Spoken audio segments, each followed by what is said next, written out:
one artist who, when he decided to move down to Castletownbere, well, it wasn't just to pursue his own painting, but he also wanted to provide a gallery to exhibit the work of other artists. And that was so successful that he then went on to convert the garden into an outdoor gallery, showing wonderful one-off pieces of sculpture. Our Geraldine Harney nipped down to see the very special Cove Gallery and Gardens. It's always hard to define what exactly contentment is. But for Clonmel-born artist John Brennan, this little piece of land on the Beara Peninsula is as close to heaven as possible. John moved here with his partner John Good in 1999. And it all happened by chance. Coming to Castletownbere, in fact, was almost like an accident. We came to see a property east of the road, and you know, like paintings, it didn't speak to us. So we found this property, had just come on the market, and instantly fell in love with it. And for many months after we moved here, didn't really fully appreciate its potential as a home, as a garden, and as a business possibility. So really, it was just by complete chance that we're here. Cove House is just 2 miles east of Castletownbere, on the main Glengarriff Road.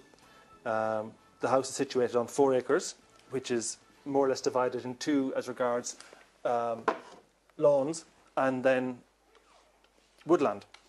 The gallery is an old stone building situated behind the house, and it looks like it was purpose made for it. It's quite a contemporary shape with no fussy bits, and it lends itself to hanging, you know, work of any style, whether it be still lives or quite abstract work.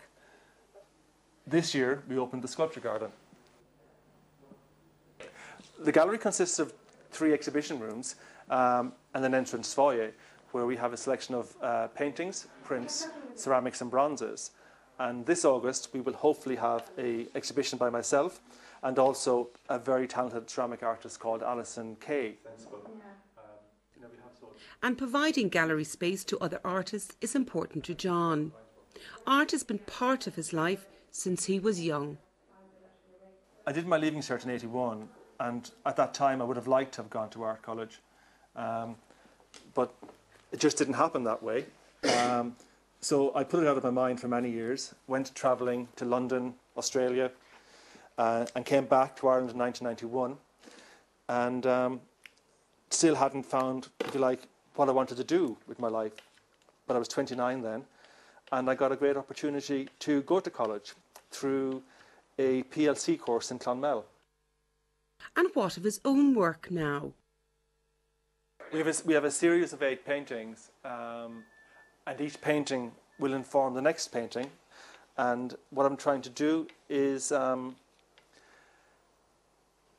use shapes and colours that hopefully won't be recognisable as anything specific, but may have lots of meanings to different people. Because it's landscape inspired for the most part, later on in the series it goes beyond that. It becomes just colour, shape and texture. I know it's finished when it's singing to me. I can tell it's finished. And his paintings aren't the only thing that sing to John. This is the main garden at Cove House. It houses most of the 20 pieces in the sculpture garden. As you can see, it's quite mature. There's lots of very exotic shrubs here that grow on the southwest coast of Ireland. We have fig trees, banana trees, and a few other exotics. After years of deliberating, we decided this was the year to open the sculpture garden, and it added a new dimension to Cove Gallery. People don't think of a garden as a place to display art, but I think if one has the space, you can't do anything better. Pieces challenge the landscape, play against the structure of shrubs and tall trees. You know, it's another dimension to people's collections. Now, despite having plenty to see for anyone interested in art, Cove is based in one of Ireland's more remote peninsulas. Not a problem, says John. The Beara Peninsula is a long way from Dublin, where most of my clients come from.